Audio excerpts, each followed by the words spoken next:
And Drew McManus had an idea, let's recreate WCW, take a bunch of their rejects and put on some tours. But unfortunately, they didn't have the star power that they thought they would because people were leaving in droves, including here. When they had the Inception pay-per-view and decided to book it like Russo did, but they only had Borash, and unfortunately everything was overbooked and such a mess that nobody could understand why this fucking promotion existed. It was bananas, B-N-N-A-N-A-S, with two guys dressed like bananas, B-N-N-A-N-A-S. Anyway, I'm John Renton with the retro view of WWA Inception 2001. I'm a day off from being at the 20-year anniversary of this pay-per-view in name only. And if you're unfamiliar with WWA, no, it's not the Dick the Bruiser style promotion. Ha, Dick the Bruiser, a name that always makes me laugh. Nope, this is World Wrestling All-Stars, and Andrew McManus was apparently a concert promoter in Australia. They got together with some people. I'm not too sure on all the fine details. I'm sure there are documentaries out there, but from what I've gathered, he basically got a whole bunch of people that were not tied down to WWE or any other promotion at the time and said, hey, let's just put on a good show. Let's have tours in the UK and Australia, and let's even do a US pay-per-view in Vegas where people that were advertised didn't show up. That's the next pay-per-view that I'll be doing. But let me know your thoughts on this show in the comments, please. And holy fucking shit, this pay-per-view was not only bananas, not only were there people dressed up as bananas, but they didn't have a goddamn clue what they were fucking doing. Now, there were a couple decent moments on this pay-per-view, and everything else actually made the last year of WCW seem competent by comparison. They apparently wanted to bring in Vince Russo to do the creative and the booking.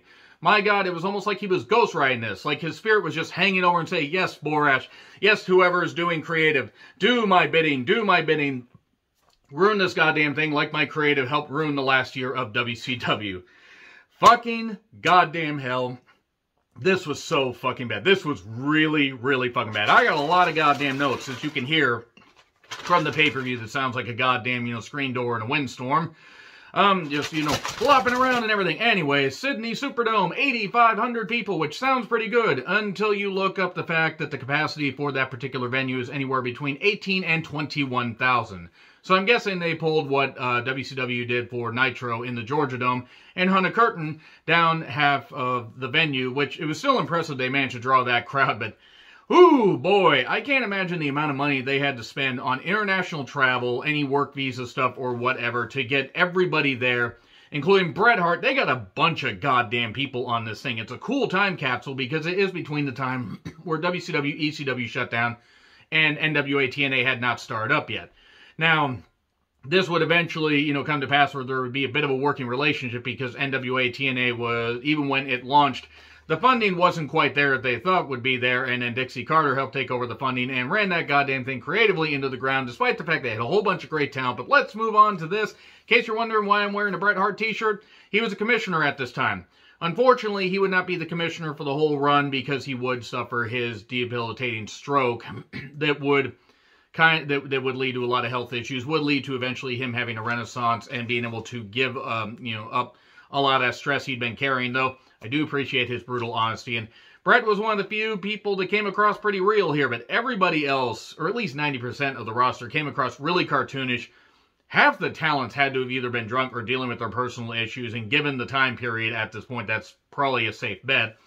But it was broadcast on pay-per-view in Australia on October 26, 2001, and then was aired on tape delay in the U.S. on January 6, 2002, which I believe was a day before Triple H made his triumphant return in Madison Square Garden to a thunderous pop. Wrestling was really weird back then. Weird how we are basically almost 20 years to that moment. I was almost 21 years old when that happened. My God, where does the time go? So, the headquarters were in Brisbane, Australia. I don't know much about Australia. I know Brisbane and Sydney and Melbourne. That's about it. That's really about it that I realized. I didn't realize how huge Australia was. So huge that people apparently could not get on their kangaroos and hop over there. I kid. I know that they are technologically advanced over there. They have, super-powered robotic kangaroos. And they have, their own businesses and their own ways to get around, like blackjack and hookers. And I know I don't know what I'm on about. Anything that I'm saying here is trying to basically dress up the fact that this pay-per-view was dog shit. It was fucking goddamn dog shit. Like, Production-wise, they were putting some money into it. It is from, and I wrote this down, courtesy of D, the lowercase letter D on YouTube. Just type in WWA Inception 2001, you'll find it. It's from a master tape. Wasn't the absolute best quality at the beginning, but I appreciate anybody for uploading this stuff. It's like how some of, like NWA Final Conflict and various other things, AWA shows, like Battle at the Bay, and Wrestling for a Cure, how those got on, the internet, and boy, the original commercials being included in Wrestling for a Cure, my God, a great time capsule. Check out my retro review of that. Jeremy Borash did commentary, creative, apparently I don't know if he was head of creative, but he was part of creative, and also he did ring announcing. He was doing like everything because apparently they couldn't afford a lot of staff. So, Borash introduces Ajaka, which was a quartet that was singing the Australian national anthem that I didn't understand. I know they were speaking English, but I don't know much about Australia. And, boy, the pyro botched, because the pyro's even giving up. It was like, it was just spraying up a little bit, and then was like, okay, well, we'll just do this. They tried to make it like an old WCW set, complete with the truss, that you would do a truss fall from. And commentary was from Jerry Lawler and Jeremy Borash. Yes, this was during Jerry Lawler's sabbatical from WWE, where actually, fun fact, he was going to show up in WCW right before they shut down. But once the sale to Bischoff's group fell through, that wasn't going to happen. Would have been interesting to see Lawler versus Jarrett on a WCW program, because it would have been just like, that one territory that nobody cared. I kid. Memphis Wrestling. It would have been cool to see a reinvention of Memphis Wrestling briefly, as far as two generational stars on a WCW broadcast. But it was Lawler and Borash right before Lawler would go back to WWE. In fact, by the next pay-per-view, he would be back in the company. In fact, he would show up right after Raw, or right on the Raw, right after Survivor Series 2001. So Commissioner Bret Hart comes out to a pop. We're going to have a lot of fun. Oh, about that. And he praises Australia. He talks about the World Trade Center attacks because this was October 26, 2001, a mere 7 weeks after the tower attacks. So travel was going to be difficult. In fact, that's probably kind of why I'm shocked that they were able to pull this pay-per-view off now that I think about it, because of the amount of stuff that they had to, get through, and the amount of pulls this string that they had to get through to get this pay-per-view done. So the fact they got any talent there was a miracle. That it was difficult to travel, but that Australia made him feel welcome because he was there for, I believe, some of the WWA tour. But then travel was going to be difficult for him to get back to Calgary. Eventually, it did get there where he could travel back and forth. He did appreciate the respect that and the care that the Australian people had for him. And talks about the WWF, talks about, him being champion, how WCW screwed him over. They really fucking did. How do you get Bret Hart for $2.65 million over 3 fucking years? $2.65 million each year, by the way. And how do you screw that fucking shit up? Oh, right. Because Hogan had so much creative stroke that he wasn't going to allow Bret Hart to show him up, which would have been easy for Bret to do. You give Bret 2 minutes, he would have been able to out-wrestle Hogan like crazy. God damn it. And then they made him join the NWO. So we're barely getting into this pay-per-view, and I'm 8 minutes into the review. You know why? Because this pay-per-view was so fucking ridiculous. So he mentions Goldberg and Benoit and Austin and Vince, and that is an ugly belt. Hideous belt. It's like they put $2 into that goddamn. Look at that belt. Look at some of the territorial belts, and look at that. It just goddamn hideous. 7 Deadly Sins tournament, 7 stipulations. This was for a tournament to crown the WWA champion, which I believe, if I remember right, the tour before this, somebody was the champion. I think it might even been Road Dogg, but he gave out the title, and that was a way to kind of hook people for the pay-per-view. Like, we're going to do a 7 Deadly Sins tournament where it's going to be like Spring Stampede 2000. Oh, about that. So, yeah, card rundown. We are over 10 minutes before we get to the first match, by the way. Hoovy, man, it's kind of weird that Hoovy was there, because Hoovy was actually kicked out of Australia and out of WCW when he went over there on their Australian tour, their brief tour, I think in October of 2000, that is.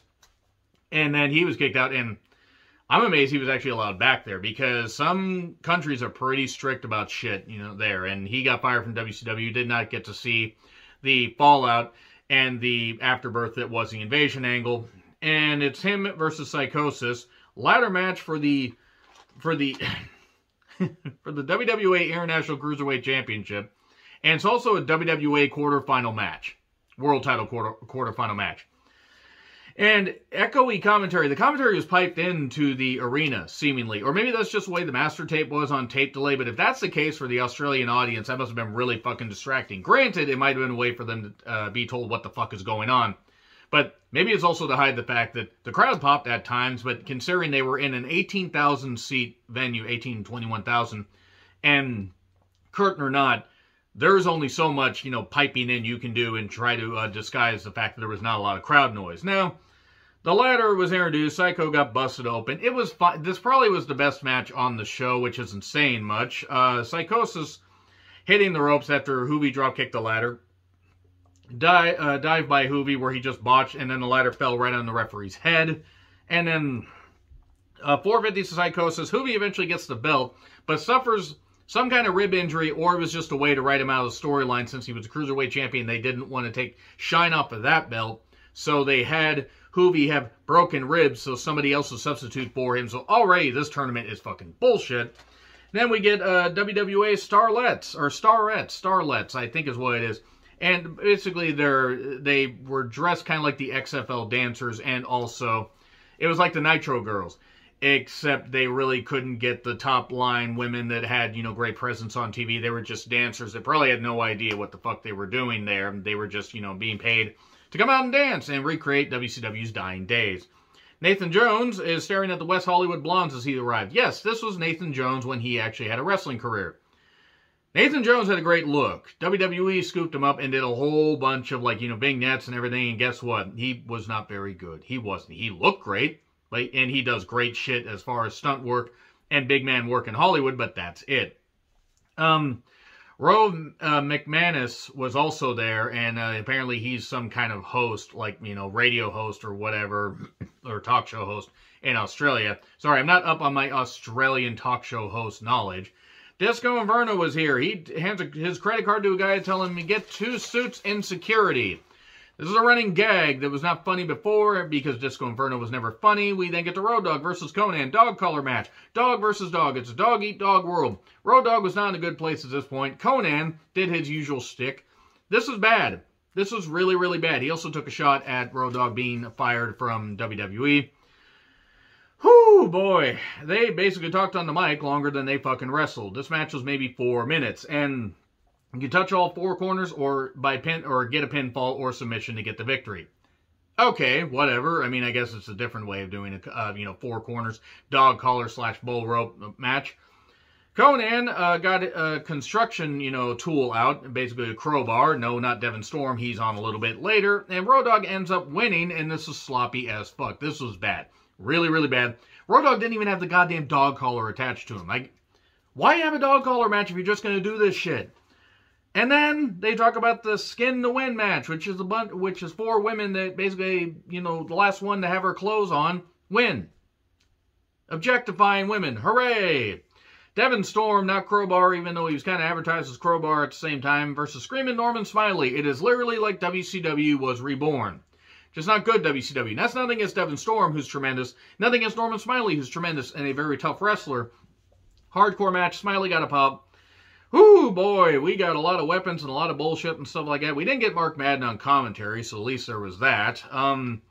We got kendo sticks and chairs, and we got a table, and Norman Smiley's big wiggle twice, in the ring and on the stage. The big stage wiggle. And Devon Storm is bleeding. We get a table splash. Can and chairs to the head. And then we get a can to the face. They hit this, at one point, they go backstage and they do a trash can spot, one of those rolling trash can things, and they hit Disco with himself, because Disco is trash and always has been. Because he's a goddamn piece of shit and a terrible wrestler and should have never been allowed on any mainstream broadcast. So we get a slam on the can, and then the can gets tossed up to the little truss area. Truss fall, Devon Storm crashes through Norman Smiley. Keep that in mind, through 2 stacked tables. Smiley still wins, because fuck it. And that's nothing against Norman Smiley. Why do that? Why not just have Devon Storm crash through the tables and then Smiley cover him? Nope, that would make too much sense. Sadly, this is the high point of the show because it just gets worse. Disco did not get 2 suits, he got 2 fruits. It was 2 bananas in pajamas. Apparently that is a show in Australia or something. I don't remember. I remember vaguely hearing about something like that. I think they might have tried to recreate here. Made no goddamn sense. It was 2 guys in bananas, in pajamas. What is this? This is not a way to appeal to a worldwide audience. This is like, why are these goofs dressed up like this? What the fuck is going on? So, Hoovy is out because he had broken ribs and anal bleeding. What? Wow. So, Stevie Ray is interviewing Bret Hart because Stevie Ray, by the way, was more jacked than anybody on the goddamn show not named Nathan Jones. And the Battle Royal is going to be open to everybody. Open Invitational Battle Royal. So quarterfinal match. This is in the tournament. This is a 7 deadly sin. Apparently, a Battle Royal, an Open Invitational Battle Royal, is one of the deadly sins. Is the sin stupidity? Because stupidity was running amok. Amok. It was just running everywhere. It was so goddamn shitty. And it got worse at this point. Because people were, it's like Buff and Disco were in. And music got blamed because Stevie Ray came in. It wasn't like a Battle Royal where they just had people come down and then start battling. No, they tried to do it Royal Rumble style without the countdown. They were just running in and stuff like that. I don't know what's going on. I don't know why Stevie Ray was still here. And Norman Smiley and Devin Storm are back because they didn't have a lot of people on this goddamn tour, apparently. They just decided to do this shit. Hey, guys, we know that we paid you to go out there and basically kill yourselves in the previous match. Go out there and do this stuff. And then there was no countdown. People just ran in, and Lawler said, "Hey, Borash, you and I should get in the ring." So Lawler gets in the ring and throws Borash in there with him. And then we get a cameraman and we get 2 referees. And I'm wondering, why is this happening? What the hell is going on out here? And then Devin Storm joins commentary after getting eliminated and does the same shtick that he did in his later days of WCW. I'm wearing the proverbial crimson mask. I got nothing against Crowbar. He was trying to impersonate Gordon Soley, I believe, but not doing a very good job of it. But I guess he was just supposed to be ridiculous. And then we get this girl that was in a golden dress or whatever. I don't even know if I ever identified her because the audio kept cutting out. And that wasn't because of the master tape. That was because they didn't mic shit up very well. And she tangles with Lawler, but she was a little bit old for him because she was out of high school or whatever school they have the equivalent of high school over. What school do they have equivalent to high school in Australia? Any Australian fans that happen to be watching this, I mean, all 2 of you that probably are aware that my channel even fucking exists because I have a small channel, let me know what the equivalent of high school is in Australia. So anyway, this is shit. The two Fruit Suit Riots show up. I mean, I don't understand what the hell's going back. I felt like throwing back a bottle of beer and I don't even fucking drink. And Buff wins. This was terrible. Fucking terrible. Buff Bagwell is your best option? God damn it. Anyway, Rove McManus, or McManson. There we go. It's like, helter skelter. Anyway, he talk shows, he's leading Nathan Jones to the ring. Jarrett versus Nathan Jones, guitar on a pole match. Broke 6,000 guitars, never drew a dime. Rest in peace, Mike Graham. So, Jones looked great, and that was it. This guy is gonna slap your face all over the ring. I want to say, by the way, that this Rove guy actually had a good personality and understood what he didn't try to take over the show. He put the emphasis on Nathan Jones and talked down to Jarrett, doing the classic stuff you're supposed to do as far as a local celebrity. Good stuff by him. I don't know what the fuck happened to the guy. I don't know if he made any other appearances on these shows, because I don't know what other shows they ran in Sydney. I don't think they actually ran another one until April of 2002. But the next one that they run was in Las Vegas. Oh dear. So the crowd loved Nathan. This was ass. Jones actually did the cactus clothesline, knocking Jarrett over the top rope, because why the fuck wouldn't he? That was actually pretty impressive. And then this was shit. Rove got hit with the guitar a little bit later. This went about 5 minutes tops. And then the stroke on Nathan Jones. 1, 2, 3. The stroke, by the way, is Nathan Jones. Jeff Jarrett's finisher, just in case you think I'm making an insensitive joke. No, he just hit him and hit a facebuster. Boom! And then he called it the stroke. So, the dancers are back to kill time. This was a 2.5-hour show, by the way. And I think at least 40 minutes of it was just stalling and padding. Like, seriously. It was actually frightening. They could have done this in about 2 hours, and they could have cut the dancers out, and I hate to say it, they probably wouldn't have missed shit. So, Lawler is here, gonna have a king's court. He calls out the 2 fruits, the 2 bananas in pajamas. And the fruits are over in Australia, says Jeremy Borash. It is at this point that I want to emphasize this is stuff said on the pay-per-view and not the views reflected, or it does not reflect the views of me. I'm just absolutely insane. The West Hollywood Blondes, Lodi and Lodi and Lenny Lane show up. And if you remember Lenny Lane, he was kind of like the Chris Jarrett clone, if you will, and Lodi was the sign guy from the flock. And then they were the West Hollywood Blondes for all about 5 minutes in WCW. And Lawler said, the line, we had 2 fruits in the ring, and now we have 4 fruits in the ring. Lots of homophobia here. Lots of it. Lots of fucking homophobia. Good fucking grief. And I'm talking from everybody. It was ridiculous. Boy. Whoo, boy, this is, goodness me, this is dog shit. Here's Buff Bagwell. No, Buff Bagwell's not actually out yet because it's Bret Hart. Buff Bagwell shows up a little bit later because they had everybody all over the goddamn place. They could have had Buff come out and lay out the people and probably would have been the biggest babyface pop that Buff got. Bret came out to save this. Well, he tried to. Road Dogg comes down and takes on the West Hollywood Blondes instead of Hoovy. Semi-final match. The West Hollywood Blondes do gay stuff to each other because, of course, AJ Styles would be frightened by stuff from the gay community, except AJ Styles would not be on one of these shows until the second one, I think. And I hate it. I hate this so much. It was terrible. Road Dogg was knocked out for half this goddamn match. Or he was tired, or he was passed out. I don't really know. He wasn't doing particularly well at this point, so maybe they just said, Road Dogg, lay around a whole bunch and beat the West Hollywood Blondes after topping them. Okay, cool. This is a semifinal match to crown a world champion on a pay-per-view people paid for in Australia. And then Buff was interviewing Stevie, and then Stevie said, give me that mic, I'm doing the interviewing here. I don't know what's happening. I don't have a clue. Jarrett took on Bagwell in a tits, whips, and buff match. Women were surrounding the ring, seemingly the dancers, with whips and very little clothing. Because tits and whips, and Buff was in the match and everything, and... Okay, I'm sorry, just before I fucking continue this goddamn atrocity of a pay-per-view. Anyway, Buff got pyro. More pyro than anything about anybody else got besides the intro of the show. This went 5 minutes maybe, but we got a lot of whipping action. We got the women whipping. This is dog shit. They had time for a rest hold for about 5 years during this 5-minute match. And then the ref got whipped. And blockbuster, but no referee. The ref calls off this 3 count by one of the redheaded girls because she just decided to count it. And then stroke, 1, 2, 3. Seriously, Jeff Jarrett's matches got more formulaic than really any of my dirty jokes. He got more formulaic than just about any wrestler in the fucking world. All this interference, all this bullshit. 6,000 guitars never drew a dime. So, we didn't get footage of Gangrel, well, Vampire Warrior, but Gangrel in WWE, and Luna Vachon getting physical, metaphysical. Actually, it was because they were going to celebrate their 1-year anniversary, because they got married on Halloween. And after seeing Luna Vachon Dark Side of the Ring, this kind of takes on the whole meaning because you know the shit she was going through. And you can tell the Gangrel loved her, but this match, there were black wedding cakes, there was, pumpkin breasts, there were, because they was like pumpkin, seriously, it was like fucking pumpkin breasts or whatever. They were out of their gourd with this one. And also, there were, these like utensils and shit like that. And all this stuff, just basically for a hardcore match, it was a black wedding match. Because they're battling. Gangrel didn't want to hit his wife, but he did slam her on a cake at one point because she's all about that cake, And Luna was tougher than most of the guys, is what I wrote down.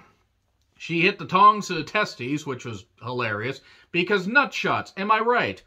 And then we get a spit in the face because Luna's upset and DDT 1, 2, 3. So Gangrel wins, Vampire Warrior wins, whoever the fuck wins. Who was the woman that Stevie was interviewing? Apparently somebody named Danny Dominion. I think Dominion should be taken over. Who decided to book this pay-per-view? They should be locked away forever. 4-way skin to win match. This Queen Bee, Violent DeRossi, Andra Jones, and that Danny Dominion, whatever. Danny Doran would have been better here because at least he would have been a better worker.